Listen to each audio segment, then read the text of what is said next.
أعوذ بالله من الشيطان الرجيم. بسم الله الرحمن الرحيم. والتين والزيتون وطور سينين وهذا البلد الأمين.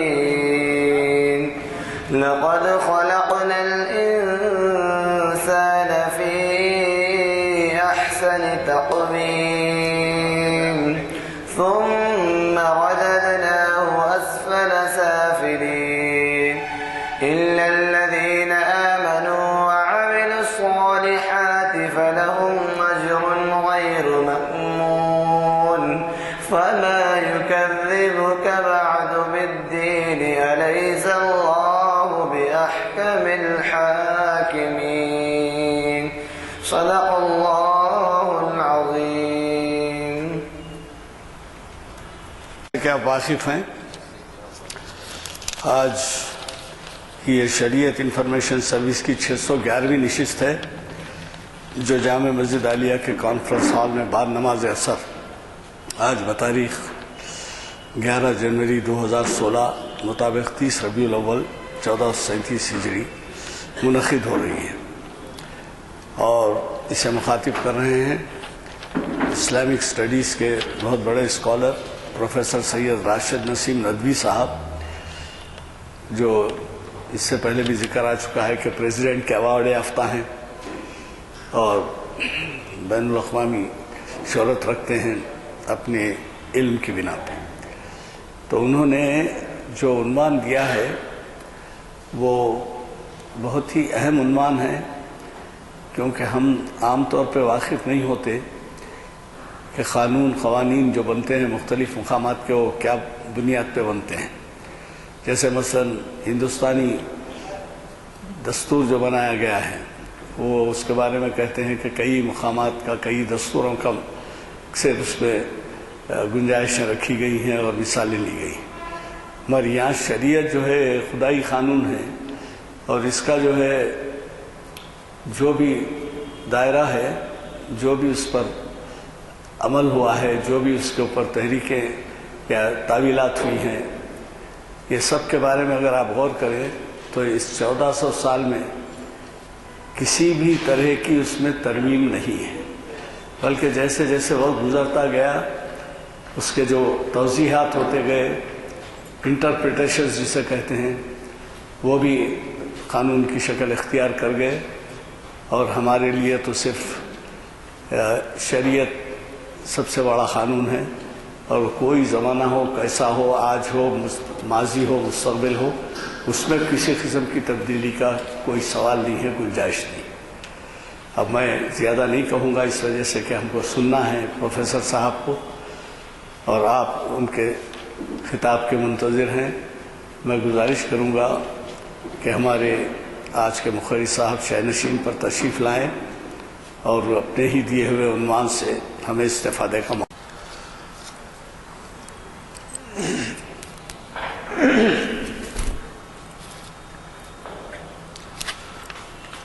الحمدللہ الحمدللہ نحمده ونستعینه ونستغفره ونؤمن به ونتوکل علیہ ونعوذ باللہ من شرور انفسنا ومن سیئات اعمالنا من يهده الله فلا مضل له ومن يضلل فلا هادي له ونشهد ان لا اله الا الله وحده لا شريك له ونشهد ان محمدا عبده ورسوله صلى الله عليه وسلم. فقد قال الله تبارك وتعالى في القرآن المجيد والفرقان الحميد: أعوذ بالله من الشيطان الرجيم. ومن يشاقق الرسول من بعد ما تبين له الهدى ويتبع غير سبيل المؤمنين نوليه ما تولى ونصله جهنم وساءت مصيرا. صدق اللہ العظیم. بزرگوں اور دوستو، جیسے کہ ابھی آپ کے سامنے اس بات کا تذکرہ ہوا کہ اسلامی قانون شریعت سے تعبیر کیا جاتا ہے. یہ قانون لازوال ہے. یہ قانون، اس کی پیروی کرنا، اس کو اپنی زندگی میں نافذ کرنا اہل ایمان کا فریضہ ہے، جس کے بارے میں اللہ تعالیٰ نے یہ ارشاد فرمایا کہ وَمَن يَبْتَغِ غَيْرَ الْإِسْلَامِ دِينًا فَلَن يُقْبَلَ مِنْهُ وَهُوَ فِي الْآخِرَةِ مِنَ الْخَاسِرِينَ. دین اسلام کو جو اپنا دستور اور طریقہ کار نہیں بنائے گا تو فرمایا کہ اس کا زندگی گزارنے کا طریقہ اللہ تعالیٰ کے پاس قابل قبول نہیں ہوگا اور وہ آخرت میں بڑے گھاٹے میں ہوگا، نقصان میں ہوگا. یہ وہ شریعت ہے جس کے سلسلے میں ہر مسلمان کا یہ عقیدہ ہے کہ اللہ کی جانب سے نازل کردہ یہ قانون ہے. قانون کے سورس مختلف ہوتے ہیں. اور ابھی ایڈوکیٹ صاحب نے بتایا کہ جو انڈین لا ہے، آزادی کے بعد جب اس قانون کی تدوین کی نوبت آئی تو جس ٹیم نے،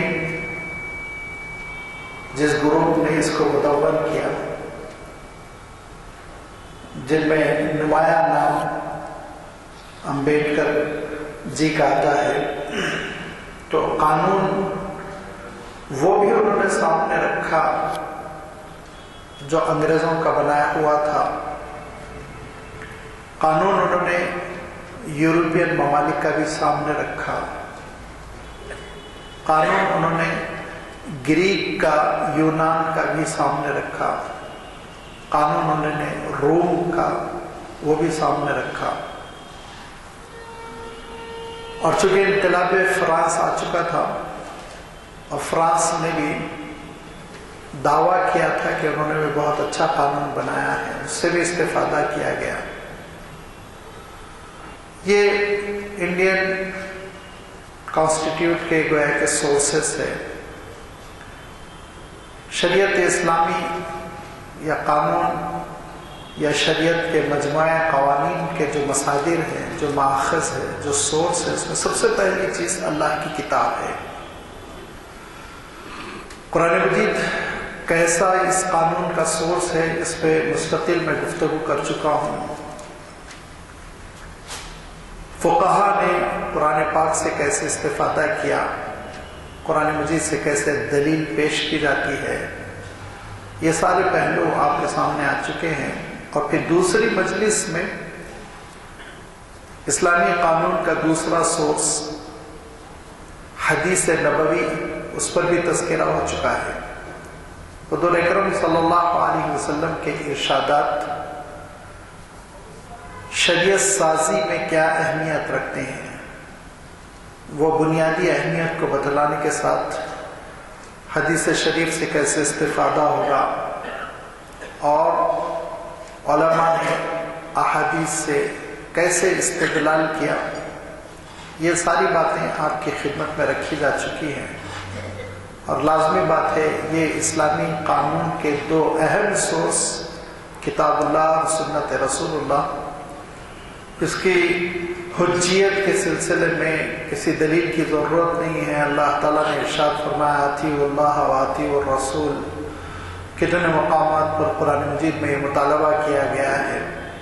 اور پھر کتاب و سنت ہی سے ہمارا دین عبارت ہے. تو لازمی بات ہے، یہ ایک حقیقت ہے عقیدے کی، اور جو عقیدے کی اس حقیقت کو نہیں مانتا تو لازمی بات ہے کہ وہ مسلم سوسائٹی کا فرد نہیں کہلاتا ہے. اسی طرح اسلامی قانون کا ایک تیسرا سورس ہے ایک تیسرا اہم ماخذ ہے، ایک تیسرا مصدر ہے جس سے تمام فقہا استدلال کرتے ہیں، اس کو کہتے ہیں اجماع۔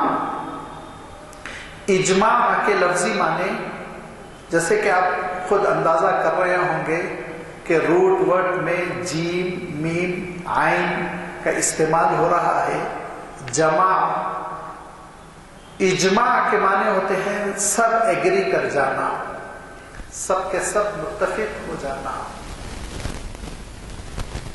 یہ تو لفظی معنی ہیں۔ اصول فقہ میں اصطلاحی جو معنی ہے وہ یہ کہ کسی ایک فیصلے پر، کسی ایک مسئلے کے حکم پر امت کے پورے فقہا اور مجتہد متفق ہو جائیں تو یہ اسلامی قانون کا ایک اہم ترین سورس بن جاتا ہے، ناقابل انکار اس کی اپنی اہمیت ہو جاتی ہے۔ اس کے بعد مثالیں انشاءاللہ دوں گا۔ اس کی سب سے پہلی دلیل کہ پوری امت کا کسی ایک بات پر متفق ہو جانا وہ خود بھی ایک اسلامی قانون کا سورس ہے، یہ دلیل قرآن پاک میں خود موجود ہے۔ امام شافعی رحمۃ اللہ علیہ فرماتے ہیں کہ مجھ سے یہ پوچھا لوگوں نے کہ یہ پوری امت کا اجماع، پوری امت ایگری ہو جائے، متفق ہو جائے تو وہ حکم ماننا ضروری ہے، اس کی دلیل آپ قرآن مجید سے پیش کیجئے۔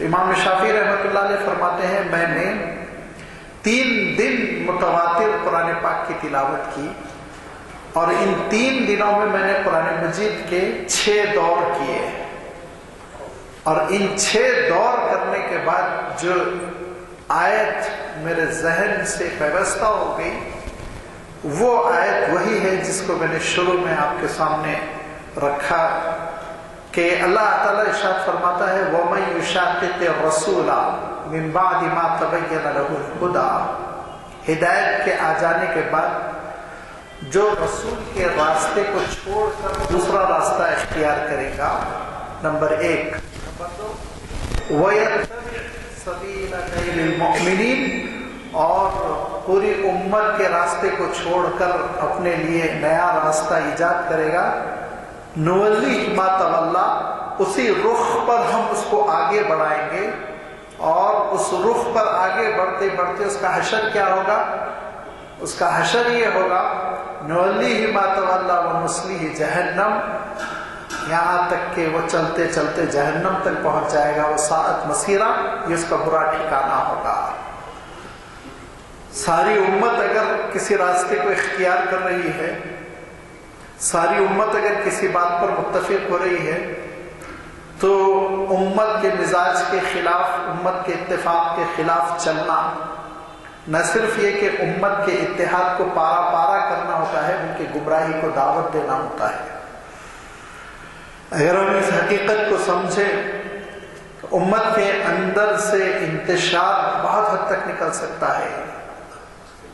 آج جو امت ٹکڑے ٹکڑے ہو رہی ہے اور امت کا جو شیرازہ بکھرا جا رہا ہے، اس کا سبب یہ ہے کہ ہم بہت ساری اسلامی حقیقتوں سے ناواقف ہیں۔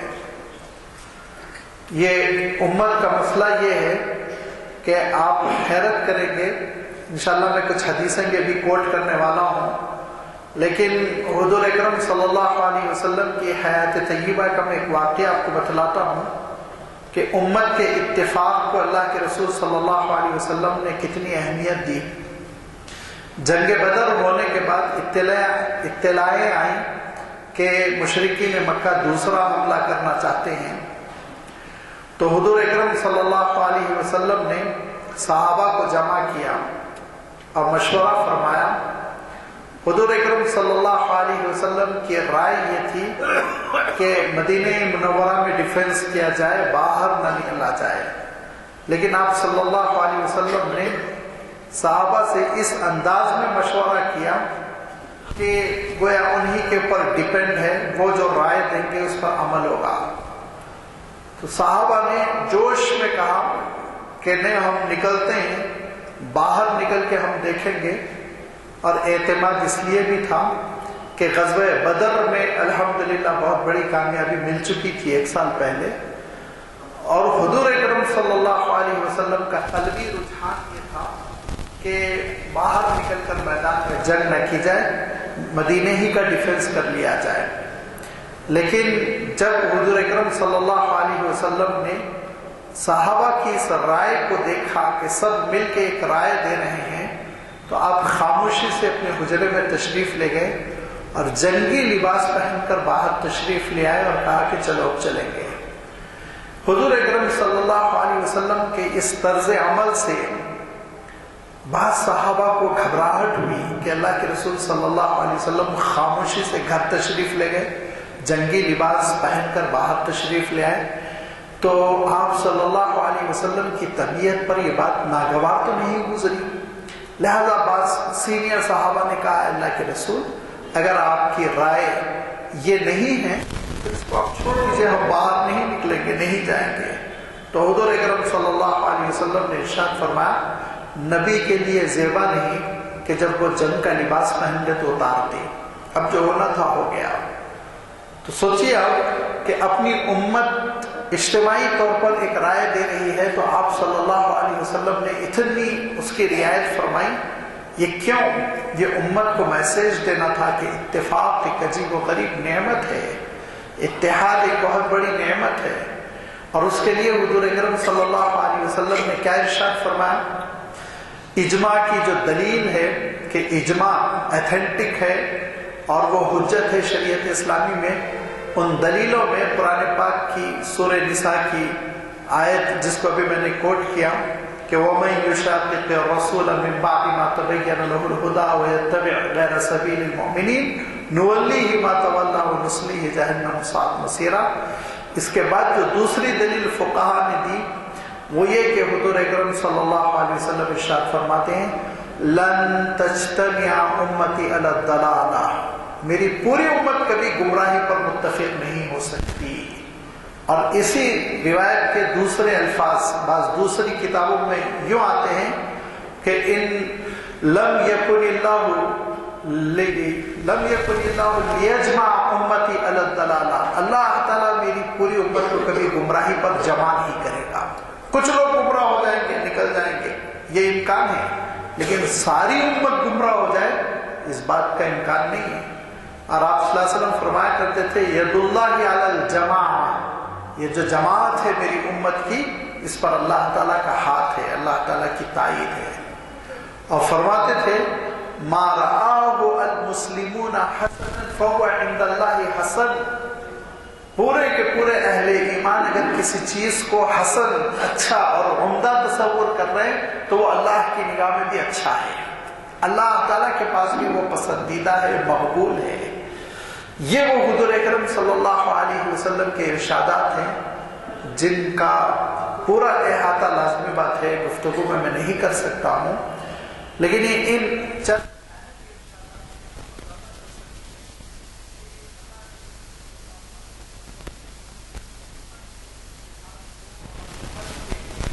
ایک بات پر مجتمع ہو جانے کو، متفق ہو جانے کو کتنی اہمیت دی۔ اسی بنیاد پر سارے فقہا نے، پورا عالم اسلام نے یہ فیصلہ کیا کہ اجماع شریعت کا سورس ہوگا۔ جب پوری امت کا اجماع ہو جائے گا تو وہ چیز، وہ مسئلہ، وہ حکم شریعت کا ایک اہم جز ہو جائے گا۔ لہذا اجماع کی جو نظیریں دی گئی ہیں، مثالیں بتائی گئی ہیں، اس میں مثلا خلفائے راشدین کا اپنے اپنے وقت میں امیر المؤمنین ہونا، اب یہ ایک امت مسلمہ کا شعار ہو گیا ہے۔ اب اس کا جو انکار کرے گا وہ اب شریعت کے جز کا انکار کرتا ہے، کیونکہ پوری امت نے اپنے وقت میں حضرت ابوبکر صدیق کو امیر تسلیم کیا، حضرت عمر کو امیر تسلیم کیا، حضرت عثمان کو امیر تسلیم کیا، حضرت علی کو امیر تسلیم کیا۔ اب اس کے بعد اختلافات ہوئے، یہ الگ بات ہے، گروپس بنے، لیکن اس امت نے بالاتفاق ان چاروں کو خلفاء مانا، اسی لیے یہ وہ خلفاء اربعہ ہے جن کی خلافت کو اور امارت کو ماننا اور بحیثیت امیر المؤمنین ان کو تسلیم کرنا، یہ اب ہماری شریعت کا ایک سوز بن گیا ہے۔ اب ان کا انکار کرے گا تو ہم اس کو گمراہ کہیں گے، جو ان میں سے کسی کا بھی انکار کرے گا اس کو گمراہ کہا جائے گا۔ پھر اس کے بعد سے آپ دیکھیں گے کہ بہت سے مسائل ایسے آتے چلے گئے جس پر امت پوری کی پوری متفق ہوتی چلی گئی۔ اس میں ایک اہم مسئلہ آیا کہ دادی اور نانی کی وراثت کا کیس ایسا سامنے آیا کہ ایک صاحب انتقال کر رہے ہیں، ان کے والد بھی نہیں ہیں، ان کی والدہ بھی نہیں ہے، مرحوم کی والد اور والدہ جب وہ حین حیات تھے جب انتقال کر گئے تھے، اور اب ان کی ایک نانی زندہ ہے بقید حیات ہے، یا دادی دادی غالباً بقید حیات تھی، تو دادی کو وراثت ملے گی۔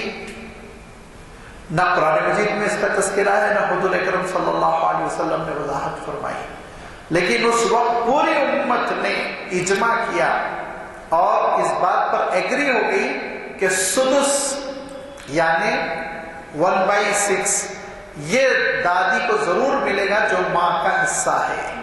آج تک کسی پہ فتویٰ دیا جاتا ہے، اگر یہ سچویشن ہو، والدہ زندہ ہے والد زندہ ہے تو یہ کیس دوسرا ہو جاتا ہے، لیکن کسی مرنے والے کی والدہ بھی بقید حیات نہیں ہے، والد بھی بقید حیات نہیں ہے، ایک بیچاری نانی ہے ضعیف یا ایک بیچاری دادی ہے، تو پھر اس کو 1/6 دیا جائے گا۔ یہ پوری امت اس بات پر متفق ہو گئی، اس میں کس قسم کا کوئی اختلاف نہیں ہوا، لہٰذا اس کو ہم اجماع امت کہیں گے۔ اور حضرت عثمان رضی اللہ تعالیٰ عنہ کا دور آیا۔ حضرت عثمان رضی اللہ تعالیٰ عنہ کے دور میں مدینہ منورہ خاصا بڑا ہو گیا تھا، فتوحات بہت ہوئی تھی، لوگ اسلام میں بہت داخل ہو رہے تھے، مدینہ منورہ میں لوگ آ کر بس رہے تھے، گھر بنا رہے تھے۔ لازمی بات ہے اس زمانے میں نہ پاسپورٹ کا مسئلہ تھا، نہ ریسیڈینشیل پرمٹ کا مسئلہ تھا، نہ اقامے کا مسئلہ تھا، نہ سٹیزن شپ کا مسئلہ تھا، تو جو گھر چاہتا تھا وہ بنا لیتا تھا۔ مدینہ منورہ کے اطراف و اکناف آبادی بہت بڑھ گئی، تو حضرت عثمان رضی اللہ تعالیٰ عنہ نے مسجد کی توسیع فرمائی، مسجد نبوی کی، اور مسجد نبوی کی توسیع کرنے کے بعد مسئلہ یہ ہوا کہ جمعہ کے دن مسجد نبوی میں جو خطیب صاحب کے خطبے سے پہلے اذان حضور اکرم صلی اللہ علیہ وسلم کے زمانے سے ہوتی تھی، وہ اذان پوری بستی میں نہیں سنائی دی جانے لگی، کیونکہ وہ بلڈنگ کے اندر ہوتی ہے اور لوگ جمع ہونے میں دیر کر رہے تھے، اور امیر المؤمنین کا خطبہ وہ مس کر رہے تھے، جو پسندیدہ بات نہیں ہے۔ امیر المؤمنین اس کا مقام بہت اونچا ہوتا ہے، لہذا اس کا خطبہ مس ہو رہا ہے، لوگ دھیرے دھیرے خطبے کے درمیان آ رہے ہیں، ڈسٹرب ہو رہا ہے اور احکامات پورے نہیں دیے جا پا رہے ہیں، تو حضرت عثمان رضی اللہ تعالیٰ عنہ نے ایک حکم دیا کہ ایک اذان تم خطبے سے کچھ پہلے 5-10 منٹ پہلے باہر منبر پہ کھڑے ہو کے میزانہ پر جو اذان دینے کا بلند مقام ہوتا ہے وہاں کھڑے ہو کر دے دو، تاکہ اس اذان پہ پورے مسلمان جمع ہو جائیں۔ جب مسلمان جمع ہو جائے اور خطیب خطبے کے لیے منبر پر کھڑے ہونے کے لیے پہنچ جائے تو پھر دوسری اذان دے دو۔ یہ 2 اذانیں یہ حضرت عثمان رضی اللہ تعالیٰ عنہ نے شروع فرمائی، اور اس وقت جتنے صحابہ تھے اور جتنے مسلمان تھے سب نے اس کو ایگری کیا، لہذا اب یہ شریعت کا ایک جز ہے۔ آج اگر کوئی صاحب یہ کہتے ہیں کہ حضور کے دور میں 2 اذان نہیں ہوتی تھی، میں 1 اذان گھٹا دوں گا، تو ان کو گمراہ مانا جائے گا، غلط مانا جائے گا، ان کے خلاف فتویٰ دیا جائے گا۔ کیوں؟ اجماع امت ہو گئی اس اذان کی قبولیت پر، امت پوری کی پوری ایگری ہو گئی تھی، اب آپ کو حق نہیں ہے اس میں آپ تبدیلی کریں۔ تو یہ اجماع امت کی اہمیت ہے، اور آپ دیکھتے ہیں کہ حرم سے لے کر ہندوستان کے چھوٹے سے چھوٹے دیہات تک، مغرب میں مشرق میں ہر جگہ 2 اذان ہوتی ہے جمعہ کے دن۔ کیوں؟ امت نے اس کو قبول کر لیا۔ تو پوری امت مل کر جس چیز کو قبول کر لیتی ہے وہ چیز پھر اجماع بن جاتی ہے، قابل قبول بن جاتی ہے، اور اس کا پھر انکار نہیں کیا جا سکتا، اس کو غیر معمولی اہمیت ہوتی ہے۔ لہذا اسی طرح آپ دیکھیں گے کہ اور بھی بعض مسائل ہیں.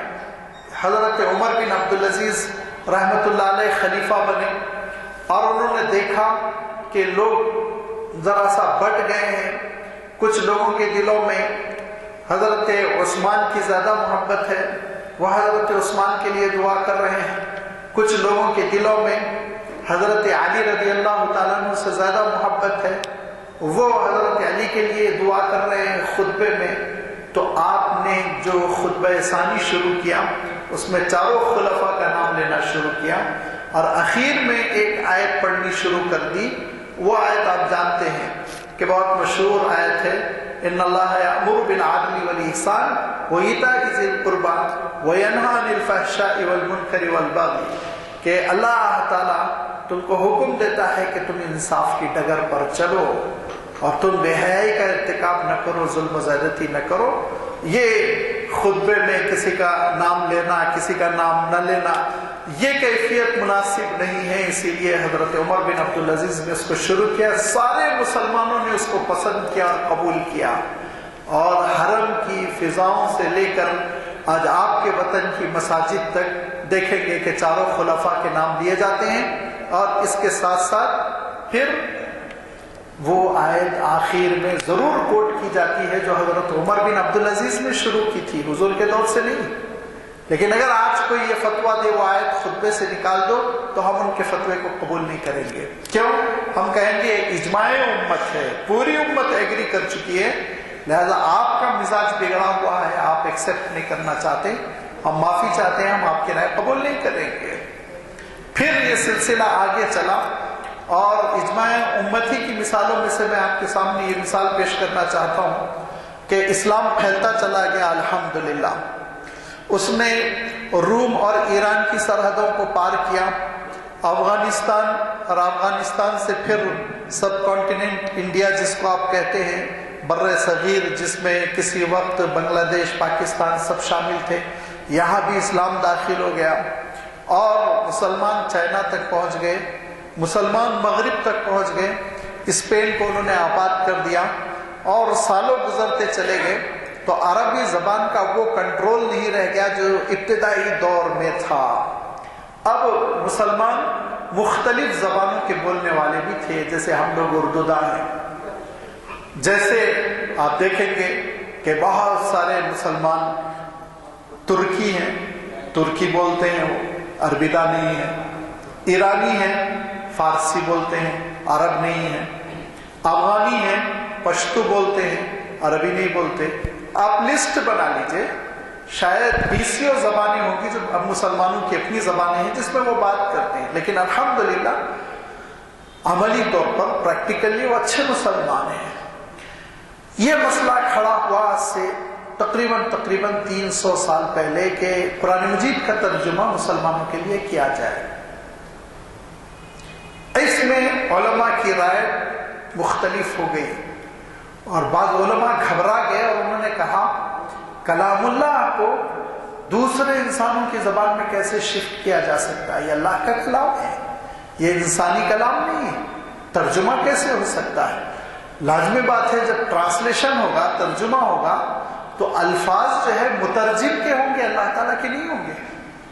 اور مترجم غلطی کرے گا، غلطی کرنے کی وجہ سے کوتاہی ہوگی، گناہ ہوگا، گمراہی پھیلے گی. لہذا یہ کیس جو ہے معرکۃ الآراء بن گیا. اس پر کتابیں لکھی گئی، کتابیں پوری ترجمہ قرآن ہو سکتا ہے یا نہیں ہو سکتا. لیکن اسی زمانے میں ہندوستان میں حضرت شاہ ولی اللہ رحمۃ اللہ علیہ نے بیٹھ کر فارسی ترجمہ لکھا اور اس کو نشر کرا دیا. اور حضرت شاہ ولی اللہ کے صاحبزادوں نے اردو میں 2 ترجمے کر دیے. شاہ عبد القادر رحمۃ اللہ علیہ نے، شاہ رفیع الدین دہلوی رحمۃ اللہ علیہ نے 2 ترجمے. 20-25 سال کے اندر 3 ٹرانسلیشن آئے اور اس کا جب فائدہ دیکھا تو پوری امت اس بات پر متفق ہو گئی کہ قرآن مجید کا ترجمہ کیا جا سکتا، جائز ہے، کوئی حرج نہیں ہے، کوئی حرج نہیں ہے. اور اس سلسلے میں یہ کہا گیا کہ متن قرآن اس کا حکم الگ ہوگا، ترجمہ قرآن اس کا حکم الگ ہوگا. واضح طور پر کہہ دیا گیا کہ ترجمہ قرآن سے نماز نہیں پڑھی جائے گی، ترجمہ قرآن سے قانونی طور پر استدلال نہیں کیا جائے گا، ترجمہ قرآن سے عبادت نہیں کی جائے گی، تلاوت نہیں کی جائے گی۔ تلاوت جو ہوگی عربی متن سے ہوگی، نماز جو ہوگی عربی متن سے ہوگی۔ فقیہ مفتی جب استدلال کرے گا تو عربی قرآن سے کرے گا، ترجمے سے نہیں کرے گا، لیکن فہم قرآن کے لیے ترجمہ کرنا جائز ہے۔ پوری امت نے قبول کر لیا۔ مکہ مکرمہ سے آج ترجمے شائع ہوتے ہیں، امریکہ سے ترجمے شائع ہوتے ہیں، اور ہندوستان تو کثرت تراجیم کی وجہ سے بہت ممتاز ہے۔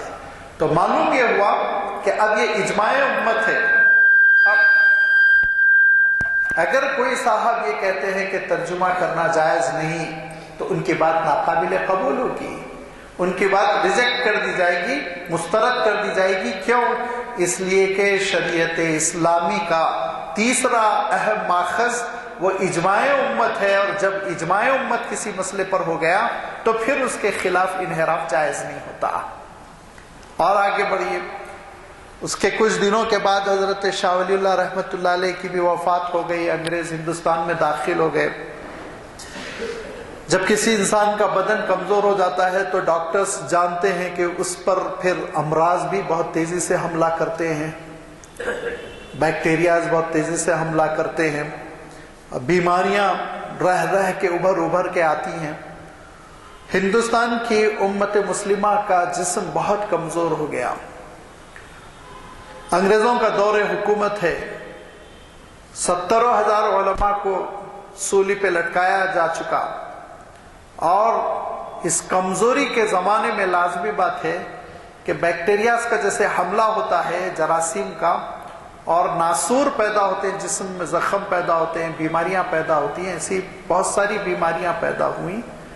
انہی بیماریوں میں آپ جانتے ہیں جھوٹی نبوت کی بھی بیماری تھی، لہذا پنجاب میں نبوت کا دعویٰ کیا گیا، آپ جانتے ہیں، اور پھر اس کے بعد سے بہت سے مسائل ہوئے، ان پر وحی آئی، علماء سے مناظرے ہوئے، جھگڑے ہوئے، لیکن اس مسئلے پر دنیا کے سارے کونوں اور گوشوں میں، حرم سے لے کے امریکہ تک، افریقہ سے لے کے نائجیریا تک، پوری امت متفق ہوئی ان کے کفر پر۔ یہ اجماع امت ہے، اس سے باہر نہیں نکلا جا سکتا۔ اب اس فتوے کے خلاف جو فتویٰ دے گا اس کو گمراہ مانا جائے گا۔ پوری امت متفق ہوئی، کوئی امت کا اسکالر آپ اس کا نام نہیں پیش کر سکتے جس نے اختلاف کیا ہو۔ پوری امت متفق ہو گئی تو اس کے معنی اللہ کے رسول صلی اللہ علیہ وسلم ارشاد فرماتے میری امت گمراہی پر کبھی متفق نہیں ہو سکتی، لہذا صحیح بات پر امت متفق ہوتی ہے۔ اللہ کے رسول صلی اللہ علیہ وسلم ارشاد فرماتے ہیں کہ ما رآہ المسلمون حسنا فهو عند اللہ حسن، کہ مسلمان جس کو صحیح سمجھیں گے وہی اللہ کے نزدیک صحیح ہے۔ لہذا مسلمانوں نے اس مسئلے کو صحیح سمجھا اور اس کا اظہار کیا۔ لازمی بات ہے کہ اب یہ ایک حقیقت ایسی بن گئی جس حقیقت کا انکار نہیں کیا جا سکتا۔ دیکھیے اجماع امت کیوں ہوتا ہے، اس پر فقہاء نے بڑا اچھا کلام کیا۔ یہ بڑا ٹیکنیکل موضوع ہے، لیکن میں دو وجوہ سے عوامی مجمع میں اس پر گفتگو کرتا ہوں۔ ایک تو یہ کہ مسلمان واقف ہو کہ ہماری شریعت، اس کے ایلیمنٹس کیا ہے، اس کے سورس کیا ہے، اور اس کی کیسے تدوین ہوئی، اور دوسری بات یہ کہ بہت ساری ایسی حقیقتیں ہیں جو بسا اوقات حیرت ہوتی ہے جس کا ہم تذکرہ کر دیں تو مسلمان اس سے معروف بھی نہیں ہوتے، وہ نام بھی ان کے لیے اجنبی اور نیا رہتا ہے۔ تو اسلامی علوم سے اتنی بیگانگی صحیح نہیں ہے، یہ چیزیں ہمارے سامنے آنا چاہیے۔ تو میں عرض کر رہا تھا یہ ٹیکنیکل موضوع ہے اور نازک ہے اور اس پہ بڑی بحثیں ہیں، لیکن میں جو ایک چھوٹی سی چیز کو بہت آسان پیرائے میں پیش کرنا چاہتا ہوں وہ یہ کہ فقہاء نے یہ لکھا، علماء نے، اسکالرز نے جو اسپیشلائزیشن رکھتے ہیں فقہ میں، انہوں نے یہ بتلایا کہ دیکھیے جو امت کا اجماع ہوتا ہے، آپ ذرا غور کیجئے، تہ میں جائیے، غور کر کے آپ دیکھیے، ضرور قرآن مجید کی کوئی ایک آیت، قرآن مجید کا کوئی ایک نظریہ، اس کی ایک حقیقت اس کے پیچھے ہوتی ہے، یا حضور اکرم صلی اللہ علیہ وسلم کا ایک ارشاد اس کے پیچھے ہوتا ہے، جو بڑا خفی درجے کا، جس کو سیدھا صاف ستھرے الفاظ میں سمجھنا مشکل ہوتا ہے، علماء ہی جس کو سمجھتے ہیں۔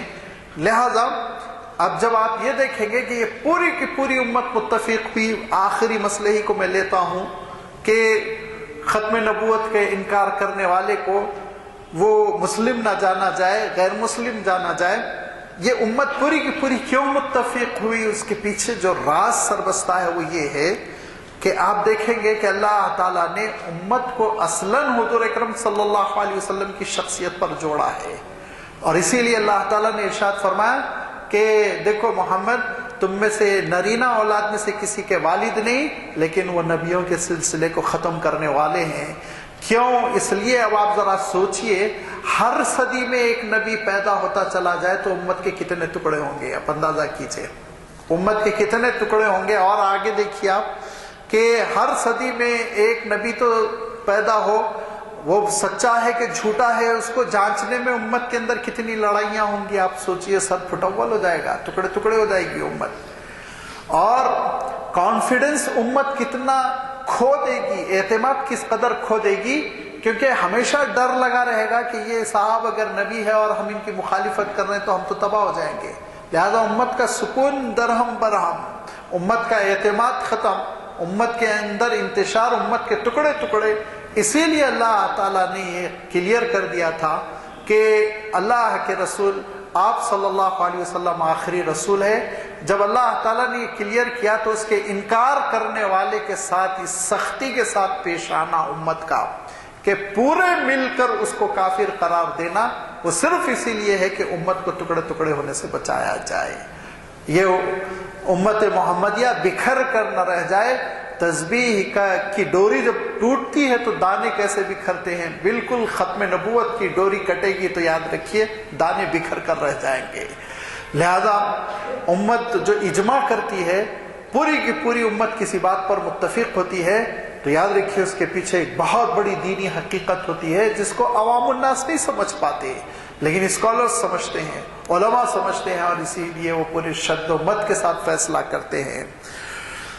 اب اجماع کی ذرا قسمیں ہیں، اجماع سکوتی اور اجماع عصری، اجماع قدیم وغیرہ، لازمی بات ہے وہ ساری چیزوں کی وضاحت کی یہاں پہ ضرورت نہیں ہے۔ بس میں صرف اتنا عرض کرنا چاہتا ہوں کہ شریعت اسلامی کے جو 8 سورسز ہیں، ان 8 میں سے 4 اور 4 میں سے 2 بہت زیادہ اہم ہیں۔ سب سے پہلے کتاب، پھر سنت، پھر تیسرے نمبر پر اجماع، چوتھے نمبر پر ایک اور چیز آتی ہے، اور وہ بہت ہی زیادہ، یعنی ایک طرف تو بڑی ذہانت کا تقاضا کرتی ہے اس کو سمجھنے کے لیے، اور دوسری طرف اس میں بڑی نزاکت بھی ہے، پیچیدگی بھی ہے، بڑی لطیف بھی ہے، بہت اس کے سمجھنے میں آپ کو مزہ بھی آئے گا، کیونکہ وہ شریعت اسلامی کی گویا کہ دھڑکتی ہوئی رگ ہے جس کی وجہ سے خون تازہ ہے، ہمیشہ دوڑ رہا ہے پوری شریعت کا خون پوری امت کے اندر۔ اس کو ہم قیاس کہتے ہیں۔ قیاس کس کو کہتے ہیں؟ آپ اس کے سلسلے میں کوئی قیاس آرائی مت کیجئے، وہ ایک بہت اہم اصطلاح ہے، اس اصطلاح پہ بھی انشاءاللہ آئندہ ماہ آپ کے سامنے گفتگو ہوگی۔ یہ ان شریعت کے مصادر کو اللہ تعالی ہم کو سمجھنے کی توفیق بھی عنایت فرمائے اور شریعت پر عمل کرنے کی توفیق بھی عنایت فرمائے۔ وآخر دعوانا ان الحمدللہ رب العالمین۔ جی فرمائیں۔ جیسا کئی مسلموں کے بارے میں اختلافات، جی کئی جیسا کہ مخلد یا غیر مخلد کی باتیں ہوتی ہیں، تو اس بارے میں پیروی کر رہا نا اپنے امام کی، ایک امام کی پیروی کر رہا، وہ امام یا تو سلفی ہے یا حنفی ہے یا شافعی ہے، حنبلی ہے، وہی کہہ رہا ہے لازمی بات۔ ایک اور سوال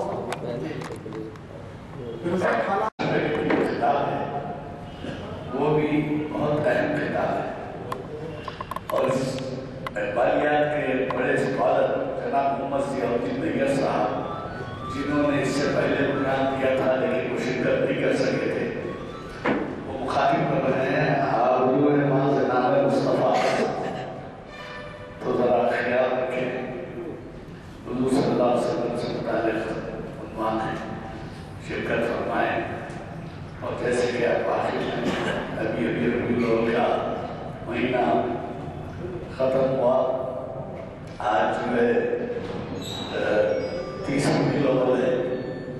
اور یہ ہے تو ہندوستانی مجھے کبھی توقع ہے کہ آپ نہ صرف اپنے آپ کو شرکت کریں گے مجھے اپنے ساتھی کو بھی سے ستانے کا موقع دیں گے اور سوال کروائیں گے. آج کی اس محفل کا آغاز احترام کہانی حافظ محمد برکت اللہ صاحب ایک